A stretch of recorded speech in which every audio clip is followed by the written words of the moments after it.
Então, aí nós temos que discutir um pouco a própria dissertação, o que ela é. Então, falar um pouquinho a respeito de redação dissertativa e, nesse caso, a dissertação escolar. Já vou explicar um pouquinho o que significa, mas antes vamos discutir aqui o que é que você vai fazer. Você vai fazer um texto que tem uma finalidade. Qual é a finalidade? Expor e defender um ponto de vista, tá? Ao expor e defender esse ponto de vista, você vai ter que convencer o leitor. Isso aqui é a coisa mais importante da sua dissertação. Qual é o ponto de partida no vestibular? O ponto de partida é um tema dado pela banca. Esse tema normalmente tem cunho sociológico ou filosófico.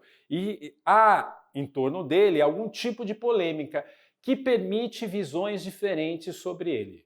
Porque isso dá uma certa liberdade para que você caminhe um argumento ou outro e dá, portanto, uma possibilidade de variedade de textos abordando aquele tema de forma diferente. Falou? E a estrutura você já sabe, você vai ter que fazer um texto com uma introdução, apresentação do tema, depois 2 parágrafos ou 3 aí argumentando a favor da sua tese, da ideia que você tem e que será defendida, e depois lá no final você termina o texto, você conclui, você amarra todas as ideias que você deixou mais ou menos soltas no texto. Fechou? Tá, esses são os traços típicos da dissertação escolar. Há outros ainda, eu vou falar daqui a pouco a respeito deles. Tá. E na dissertação escolar, como a gente viu lá, o importante é que você trabalhe, na verdade, o tema, que você trabalhe a ideia, que você trabalhe inicialmente o ponto de vista. Como é que eu identifico, portanto, o que é um texto dissertativo e como é o texto dissertativo? Eu peguei aqui uma questão do Enem, e essa questão do Enem ela é muito interessante, porque o Enem oferecia para o candidato um poema, aquele poema que você está cansado de ler, né? Seja lá na internet que alguém te manda, seja lá no ensino médio que o professor te ofereceu, você achou fofinho, bonitinho, porque ele falava de amor, que é o poema de Camões. Amor é fogo que arde sem se ver. O aluno bate o olho nesse poema, fala, é poema, então o que o vestibular vai me perguntar? Se é poema. Tá. E aí o vestibular perguntava assim, o poema pode ser considerado como um texto argumentativo, narrativo, épico, de propaganda ou teatral. Imediatamente você falava, não, argumentativo não pode ser, poema não é argumentação, poema não é dissertação. E aí você ficaria aí confuso, né, todo bugado, porque você não saberia o que assinalar. Talvez você assinalasse essa por falta de opção, porque normalmente quando se fala de poesia, às vezes o professor fala de poesia épica. E teria errado, porque esse texto aqui, ele é argumentativo. Pô, professor, como é que ele é argumentativo se ele é uma poesia, velho? Tá, vamos ler primeiro o poema e eu vou explicar o que é um texto argumentativo a partir dele. Diz assim, amor é fogo que arde sem se ver, é ferida que dói e não se sente. É um contentamento descontente, é dor que desatina sem doer. É um não querer mais que bem querer, é solitário andar por entre a gente. É nunca contentar-se de contente, é cuidar que se ganha em se perder. É querer estar preso por vontade e é servir a quem vence, o vencedor. É ter com quem nos mata lealdade. Mas como causar pode seu favor nos corações humanos amizade, se tão contrário a si é o mesmo amor? Bonito, né, velho? Então tá bom. O que o poeta está dizendo? Primeiro vamos falar qual é o tema dele. O tema dele é amor. Amor é uma palavra abstrata. É uma generalização. Não existe amor. Ah, professor, não existe? Não. Existem pessoas apaixonadas. E as pessoas se apaixonam de formas diferentes, manifestam isso de formas diferentes e, portanto, têm reações diferentes, particulares, próprias, pessoais. Quando eu pego, né, esses casos particulares e coloco, né, e junto mais ou menos esses casos e dou um nome para isso, chamando de amor, eu chego a uma abstração.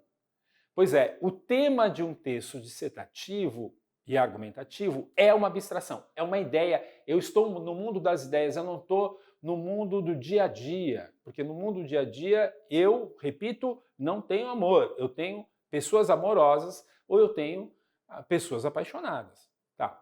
Aí ele vai usar um outro expediente, que é usar o verbo ser. Toda vez que eu ponho lá uma palavra abstrata ou generalizante e coloco o verbo ser, eu configuro uma definição. Basta você dar uma olhadinha no dicionário. Tal palavra significa tanto, isso.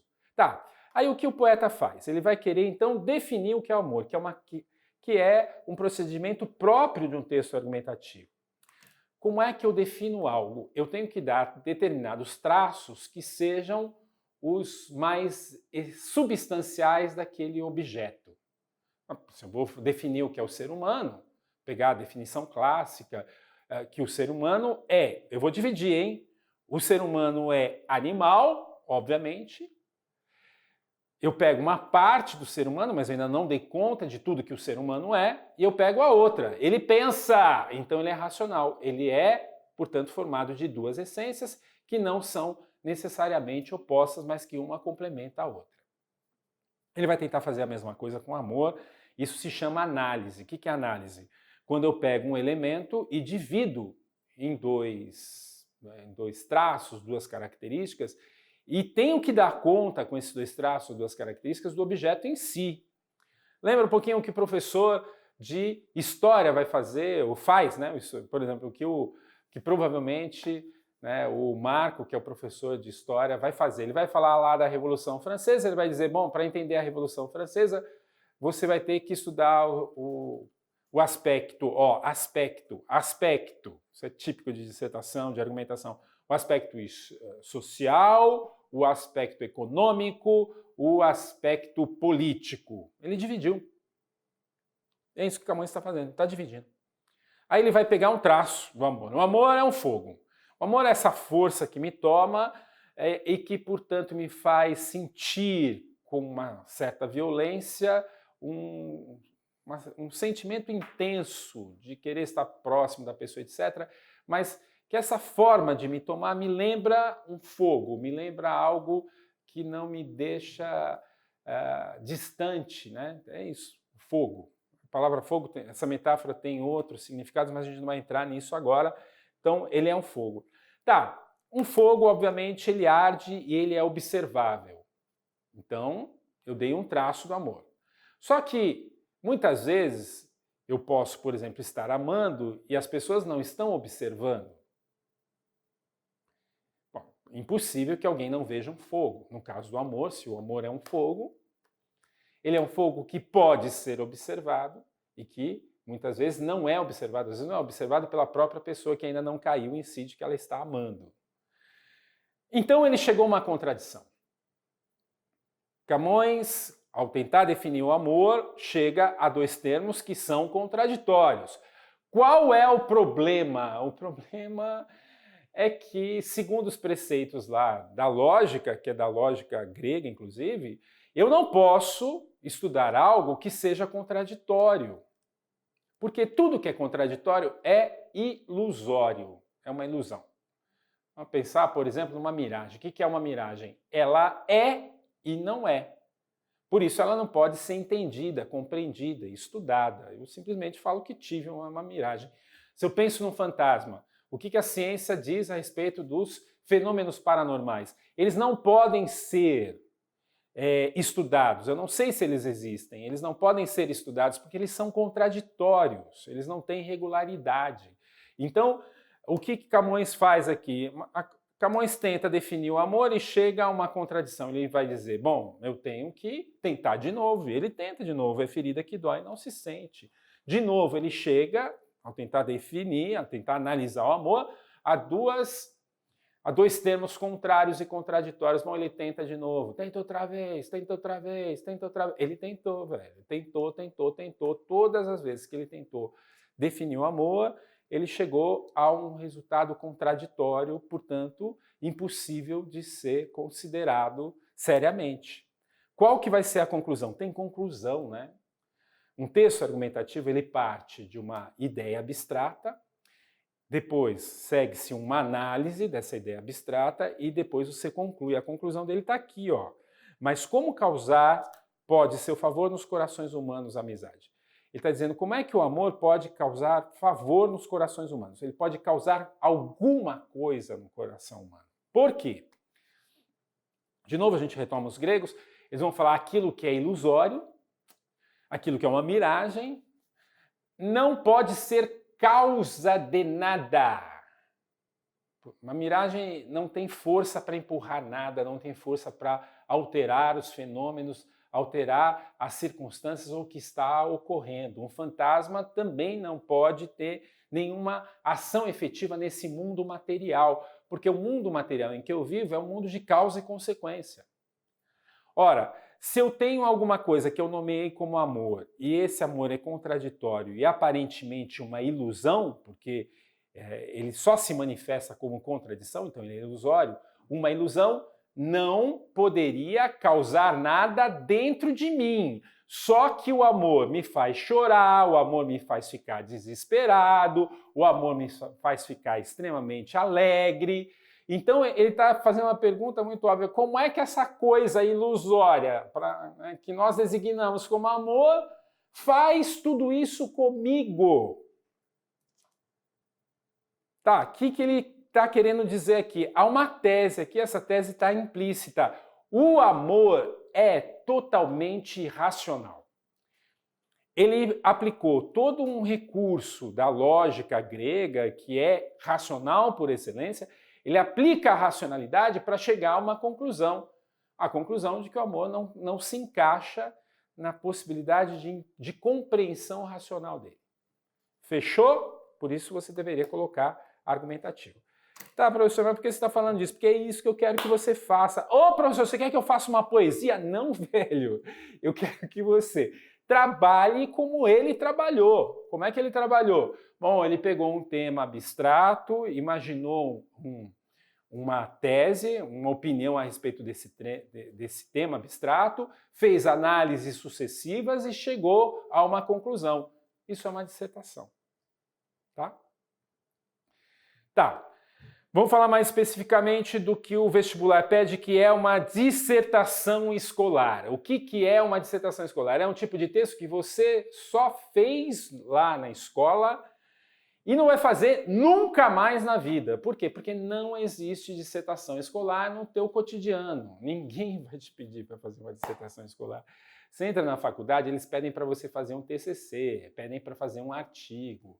Você vai trabalhar numa empresa, vão pedir para você fazer um ofício. Talvez lá na admissão peçam para você fazer uma carta. E por aí vai, tá? No cotidiano, o que é uma dissertação escolar? Um texto de 30 linhas em que você discute uma questão social qualquer dada pelo professor. E que tem que ter a estrutura de introdução, desenvolvimento e conclusão. Aí você vai dizer, pô, mas se no cotidiano, se na vida diária ninguém pede essa porcaria desse texto, desse tipo de texto, por que cargas d'água, a dona Guiomar lá na escola, ou o seu Eusébio lá na escola, ficava me pentelhando, quer dizer, me enchendo as paciências para que eu fizesse uma dissertação escolar? Porque é um bate-bola, é um exercício muito importante para você desenvolver algumas capacidades argumentativas. A primeira capacidade é de reconstruir uma problematização. No momento em que você faz uma dissertação, você tem que formular uma tese, e a tese ela é o resultado de uma reflexão séria a respeito de algum tema. O que eu chamo de reflexão? Uma problematização. Eu vou explicar de outro jeito. Sabe aquele papo de você não deve procurar pelo em ovo? Eu vou dizer para você, em redação, você deve procurar pelo em ovo. Entendeu? Alguém deu um tema. Você não pode falar, não, esse tema é simples, pegar um ditado popular e matar essa questão falando do que tua avó repete para você sobre aquele tema. Não, você vai ter que, primeiro, analisar esse tema dadas as circunstâncias ou os discursos que estão relacionados a esse tema. E os discursos são opostos. Um tema no vestibular, um tema bom no vestibular, é um tema polêmico, em que eu vou encontrar gente falando a favor e contra. Eu vou ter que relembrar todos esses discursos. Eu vou ter que perceber a complexidade deles. E vou ficar um pouco perdido nesse processo, mas em algum momento eu paro e digo assim, não, agora eu vou emitir minha opinião a respeito desse problema todo que está aí. Nesse momento que eu emito minha opinião, que eu vou chamar de tese, eu vou ser obrigado também, aí sim, a argumentar a favor disso, tá? E estruturar, depois penso na argumentação, aí é sentar a bunda na cadeira e escrever o texto. Hoje nós vamos trabalhar um pouquinho com esses dois momentos aqui, ó, de reconstruir uma problematização e emitir uma opinião, uma tese. Então, bora lá. Como é que a gente chega à tese? É difícil, mas como é que a gente faz isso? Para dar um exemplo, eu vou retomar aquela proposta da Unesp que nós já vimos e eu vou ler agora com atenção e problematizando. Inicialmente, a Unesp te ofereceu já o senso comum. Toda vez que eu for fazer uma redação, eu vou dialogar com o senso comum.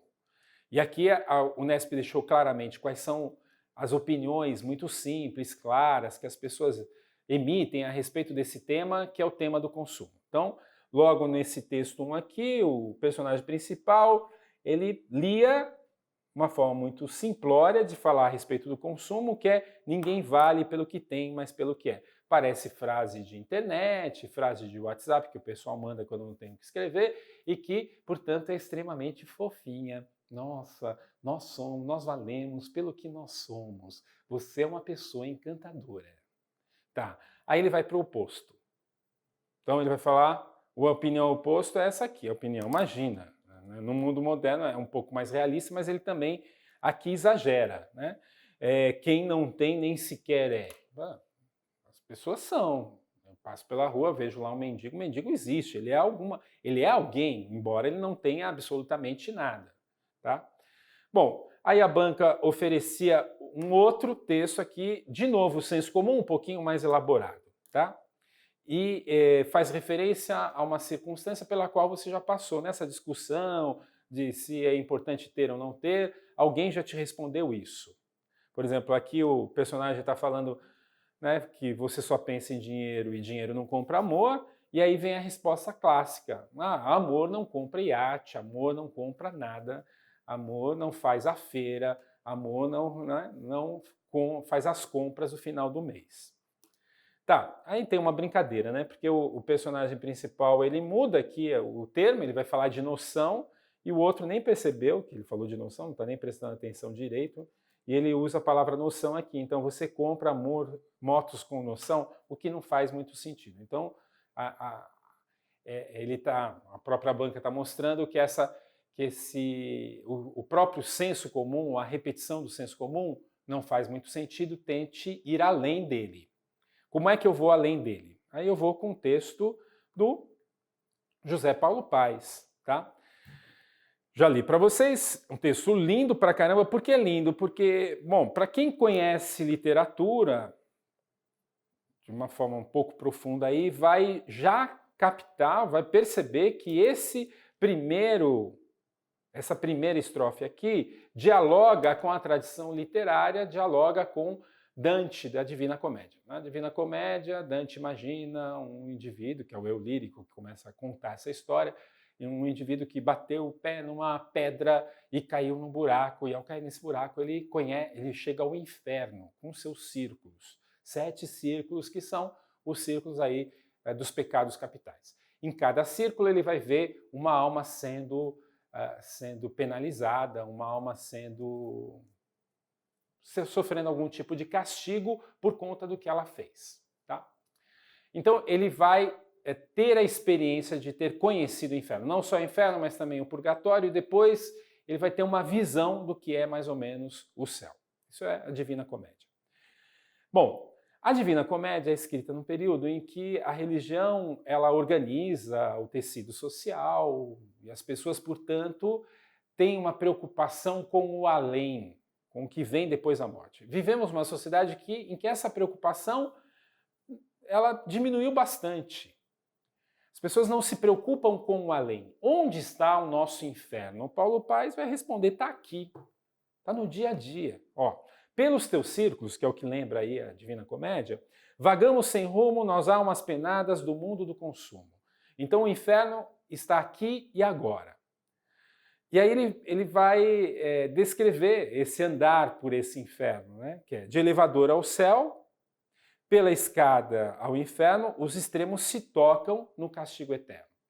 Então, a gente pode imaginar que aqui ele está se referindo aos extremos tanto do castigo, tanto da insatisfação que eu sinto no shopping, como também da satisfação. O céu e o inferno estão juntos. De que maneira?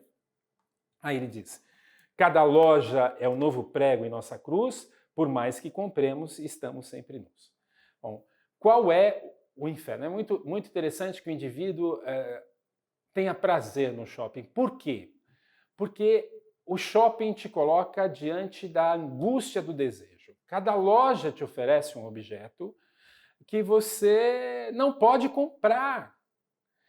É muito legal, quer dizer, a cada passo que eu dou no shopping, eu estou lidando com a minha frustração. Ah, mas eu posso comprar o que eu quiser. Mesmo se você puder comprar o que você quiser, o shopping vai te oferecer objetos tão variados e um mais bonito do que o outro, digamos assim, que você vai ficar diante da confusão ou da indecisão em relação a esses objetos. É uma indecisão horrível, tudo bem, bastante banal, porque não é a indecisão maior da sua vida, caso ou não caso, entro nesse curso ou não entro nesse curso.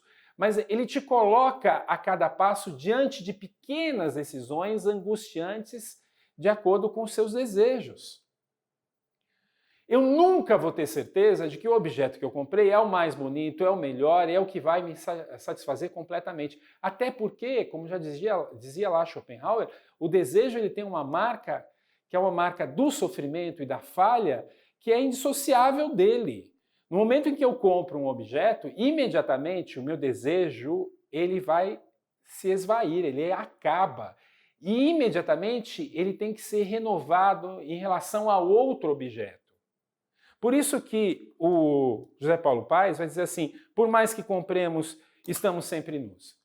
Você ficou olhando para uma calça jeans, achou linda, maravilhosa, foi lá, entrou e comprou. Está satisfeito com ela. Bom, passa na porta de uma outra loja e vê uma outra calça que basicamente, do teu ponto de vista, é a calça que você imaginou para a sua vida. Mas você acabou de comprar uma. Então, e você vai sentir que aquele objeto que você comprou é inútil diante desse outro desejo. A impressão que você tem é que você está nu, que você precisa comprar novamente. Isso é um inferno, né? Quer dizer, experimentar num passeio no shopping a angústia da decisão, a angústia ou a frustração do desejo, brincar desse jeito com o desejo, é algo penoso, embora a gente não perceba, tá? Por isso que ele está dizendo, né, que os círculos se encontram, o céu e o inferno estão ali. Aí ele vai dizer assim: nós que por teus círculos vagamos sem perdão à espera da grande liquidação. A ideia de perdão é bastante interessante, porque do ponto de vista da sociedade atual, a sociedade do consumo, a gente pode dizer que o perdão é mais difícil e eu tenho, portanto, o Deus do consumo, que é um Deus implacável. Porque o Deus lá do Dante era um Deus que, se você fosse, né, se você confessasse os seus pecados, se você pedisse perdão a Deus, ele te perdoaria. O Deus do consumo não perdoa. Você não ter dinheiro para comprar um objeto é imperdoável, você vai se sentir mal e não tem nada que faça você se sentir bem. Essa insatisfação constante em relação ao objeto, porque nenhum objeto dá conta do seu desejo, pois não tem perdão, você não vai conseguir se redimir disso. Não há possibilidade. E aí ele vai apresentar para mim um último item aqui, né, que é bem interessante, que é onde está a salvação do consumidor. A salvação do consumidor está numa grande liquidação. É só você lembrar, né, das vezes que você frequentou como foi divertido, como né, te dá uma grande alegria poder comprar um objeto com preço mais baixo, ok? E aí você faz até algum sacrifício, lembra? Por exemplo, comprar a blusa maior do que você realmente precisa, porque não tem o seu tamanho, por aí vai. Mas há, portanto, uma espécie de sensação de prazer e de festa quando você entra numa liquidação. Mas por incrível que pareça, a grande liquidação é uma coisa bastante banal e ela só amplia essa sensação de que nós estamos sempre nus. Porque você acaba de sair da liquidação com um monte de pacotes e logo em seguida você vai começar a perceber que nenhum daqueles pacotes realmente vai te fornecer o que você queria. O desejo é avassalador, ele não para. Ok? Texto 4, vamos falar agora do ponto de vista, não mais literário, mas do ponto de vista sociológico, tá? O que o Bauman está dizendo aqui. Nós somos consumidores agora e somos em primeiro lugar. Isso aqui é muito importante, velho, sabe? Para que você não faça aquela redaçãozinha que a gente chama de moralista, aquela redaçãozinha que você vai dizer por que as pessoas são gananciosas e por que as pessoas só querem comprar. Então, ele está dizendo o seguinte, sim, não tem novidade nenhuma nisso. Nós somos assim e você não é diferente. Qual é a identidade do indivíduo que vive no século XXI? Ele é consumidor. Não tem jeito de não ser consumidor. Não tem jeito de não sentir prazer no shopping, mesmo que, de certa forma, racionalmente eu perceba que aquilo é angustiante e frustrante. Um ET não entenderia por que pessoas resolvem passar uma tarde de sábado, uma noite de sábado, se divertindo num shopping. Não tem lógica. Tá, não faz mal que não tenha lógica. Essa é a nossa identidade. E nós não temos como fugir disso. Tá, ele continua. Para todas as dificuldades com que nos deparamos, o caminho trilhado, nós buscamos as soluções nas lojas. Você tá mal, levou um pé na bunda. Vai se esquecer disso um pouquinho, vai dar uma volta no shopping, você vai ficar melhor, você vai se distrair. Qualquer problema que você tenha, as compras vão te trazer alegria. É isso que ele está dizendo. Do berço ao túmulo, isso aqui é muito importante, somos educados. Nós não percebemos isso, mas nós somos educados. O que significa? Vou comparar aí com a geração anterior. Minha avó, ela não tem prazer em comprar. Ela teve uma educação que é a educação da até metade do século XX, um pouquinho depois, que a gente diz que é a educação dos poupadores. As pessoas eram educadas a guardar dinheiro para comprar algum tipo de bem que fosse muito valoroso e perene e que pudesse servir como herança para a próxima geração. O prazer, portanto, dessas pessoas que viveram até metade do século XX, o prazer deles era em poupar. Se eles entrassem numa loja para comprar alguma coisa, eles sofriam com a compra, com o consumo. O prazer de ter o dinheiro guardado. Eles aprenderam isso. Nós aprendemos, no final do século XX, começo do século XXI, nós aprendemos o inverso. Nós aprendemos a ter um prazer em gastar o dinheiro, a comprar aquilo aqui e agora. É um aprendizado social. Então, aquelas redações que ficam tentando colocar a culpa no indivíduo por ele ser ganancioso, bom, isso não é verdadeiro. De certo ponto de vista, é um pouco bobagem. Por quê? Porque é uma questão social, um aprendizado social do qual eu não posso me furtar e ninguém pode se furtar, vivendo no século XXI, tá? Aí ele continua, tá? Vamos continuar aqui, ó. Comprar por impulso e se livrar dos bens que já não são atraentes, substituindo por outros, são nossas emoções mais estimulantes. O consumo presta bem atenção no que eu vou falar agora, o consumo dá sentido à vida. Você vai trabalhar e você vai ter ambição no trabalho porque você quer consumir. O consumo mudou um pouco a perspectiva que as pessoas têm da vida. Lá na época do Dante, quer dizer, aquela visão de ser abençoado por Deus e, portanto, ir para o céu e para o inferno, dava sentido para a vida. O que dá sentido ao indivíduo do século XXI? As compras. É isso que ele está dizendo. Então, não tem condições mais de fazer uma redação, depois de ter passado por toda essa discussão, uma dissertaçãozinha besta dizendo simplesmente que o indivíduo tem que se preocupar com a sua interioridade. Por quê? Porque eu acabei de perceber que eu posso até me preocupar com a minha interioridade, com a minha subjetividade, mas eu não tenho como escapar dessa circunstância aqui. Fechou? Mas a banca não tinha parado por aí, porque a banca fez uma sacanagem com você. Ela pôs lá uma frase que lembra Descartes. Descartes dizia, penso, logo existo. O que Descartes queria dizer com isso? Ele não queria dizer que, então, quando eu não penso, quando eu estou dormindo, eu não existo. Isso é bobagem. Ele está querendo dizer que a prova consciente da minha existência é o pensamento, não o meu pensamento, mas o pensamento humano. A capacidade de pensar, quer dizer, o homem é o único que tem uma autoconsciência. Ele consegue perceber o que está acontecendo na realidade e analisar essa realidade. Então, isso é o penso, esse pensar. Cada indivíduo humano tem a capacidade de acessar esse pensar que é algo do homem.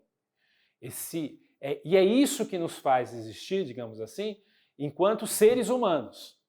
Tá, ao trocar isso aqui, ao colocar compro, logo existo, a banca brinca com essa novo critério. Qual seria o novo critério? O novo critério de existência humana não seria mais a racionalidade, mas a possibilidade de comprar. E aqui a gente pode brincar um pouquinho com o ponto de vista social. A sociologia vai dizer que o indivíduo ele existe não de forma isolada, ele existe pela sociedade. Então, eu existo, de certa forma, no momento em que eu sou visto e reconhecido pelos meus pares. Se eu não sou visto, se eu não sou reconhecido, eu não existo socialmente. E isso me provoca uma angústia absurda. É só você imaginar pode conversar com qualquer faxineira de uma empresa qualquer, né? E perguntar qual que é a mágoa dela. Normalmente ela vai dizer que a mágoa dela é passar pelos corredores como uma espécie de alma penada, porque ninguém a observa, porque as pessoas não veem, por exemplo, uma faxineira, como nós não vemos na rua, né, ou se vemos simplesmente para xingar, um mendigo. Né? Então, a existência social é uma das coisas mais importantes para o indivíduo, para o ser humano. E aqui tem uma ideia embutida bastante interessante. Como é que eu existo socialmente? Se antigamente eu tinha que existir socialmente pelos índices, por exemplo, de fé, então eu tenho que ser um bom cristão e todos vão me reconhecer como um bom cristão, hoje as pessoas vão me reconhecer se eu tiver signos de quem está empregado, ou seja, o trabalhador, aquele que trabalha e aquele que pode consumir. Então as pessoas vão me respeitar. Fechou? Isso aqui é problematizar. Bom, professor, tudo isso? Tudo isso, tá? Eu pus aqui uma nota para você, para que você entenda um pouquinho mais essa questão de consumo. É uma nota tirada aí da Sociologia da Filosofia, está lá no teu livro digital. Eu vou ler só para a gente acrescentar algo aí, a coletânea, a tua reflexão. Dá uma olhadinha. Cuidado com o conceito consumismo. No dicionário Wise Online você encontrará a seguinte definição: ato, efeito ou prática de consumir, no sentido de comprar em demasia. Esse sentido leva em consideração o indivíduo. É consumista aquele que não consegue refrear o seu ímpeto de comprar sem necessidade.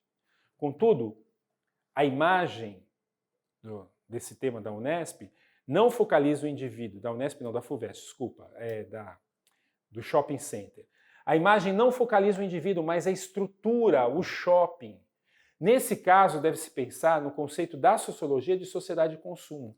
Trata-se de um sistema de produção material que necessita do consumo excessivo das pessoas sob o risco de colapso.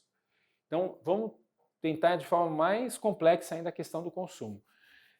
Aquele papo de que o indivíduo tem que deixar de ser consumista é bobagem, porque se nós não formos consumistas, se o consumo diminui, há uma crise econômica e não há emprego.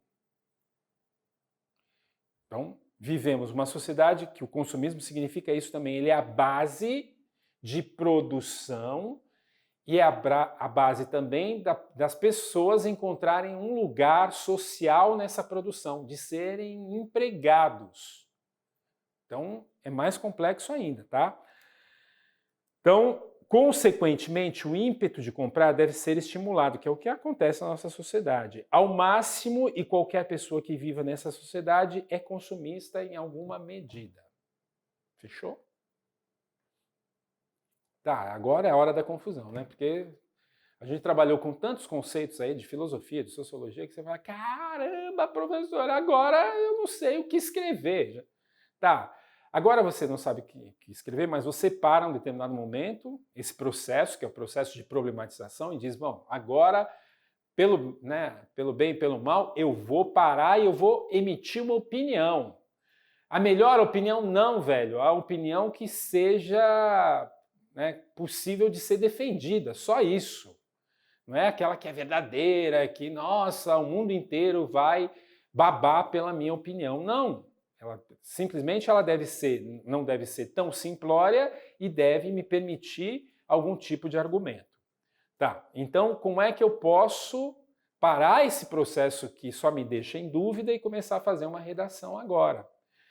No caso da Unesp, eu acho que é muito simples, porque há uma pergunta, você responde a pergunta. Tá? Então, por exemplo, está lá. Consumo logo existo? Não! A minha existência independe do mundo do consumo. Qual é a minha tese? A subjetividade é prejudicada pelo mundo do consumo. Essa tese é um pouquinho mais complexa do que simplesmente dizer não, nós precisamos desenvolver a subjetividade. Ele está dizendo que ela é prejudicada, tá? Tá, eu vou concordar. Sim, eu só existo quando consumo. Tá. Aí eu faço a seguinte tese: a existência social depende do consumo. Você vê que ela é mais complexa do que só te dizer você compra carros com amor. Tá? Mas eu tenho uma outra possibilidade que é um meio termo, que é juntar, de certa forma, esses dois elementos. Então, é dizer, por exemplo, é preciso equilíbrio, consumir, mas sem deixar de ser crítico ou criterioso. É uma boa tese, muito boa mesmo, mas ela exige cuidados, e eu vou explicar isso na próxima aula, tá? Por que ela exige cuidados? Porque, normalmente, uma boa dissertação é aquela que tem sangue nos olhos, velho. Aquela que eu vou provar alguma coisa, ela é interessante porque ela tem um caráter que a gente costuma dizer, argumentativo e não expositivo. A possibilidade de você fazer uma redação meia-boca, assim, sabe? Aquela redação xoxa, em que você fala um pouquinho de um, fala um pouquinho de outro e termina, costumo dizer redação moeda. Essa questão tem dois lados. Muito chata, é grande. Então, como é que eu faço para fazer dessa tese aqui uma tese interessante ou um texto interessante? Mas isso a gente vai ver na próxima aula, tá? Mas essas são as possibilidades de encaminhamento. A partir daqui, você começa, portanto, a pensar na tese, efetivamente, e no desenvolvimento da tese. Tá, como elaborar esse desenvolvimento? Como argumentar? Aí você faz perguntas para a tese, velho. Ó, vamos supor que você tenha feito a seguinte tese: a existência social depende do consumo, pois no mundo moderno o consumo dá sentido à existência. Aí você começa. O que é consumo mesmo? Qual a diferença entre consumo e consumismo? O que é sociedade de consumo? Como o consumo dá sentido à existência? Eu tenho exemplo para isso? Eu tenho fato para isso? Então, você começa a perguntar, coloca aí na tua folha em branco esse rascunho, as ideias que você vai ter, e nesse momento você está dando um passo além, quer dizer, você já problematizou, você já chegou à tese e agora você está começando a elaborar a argumentação. Beleza?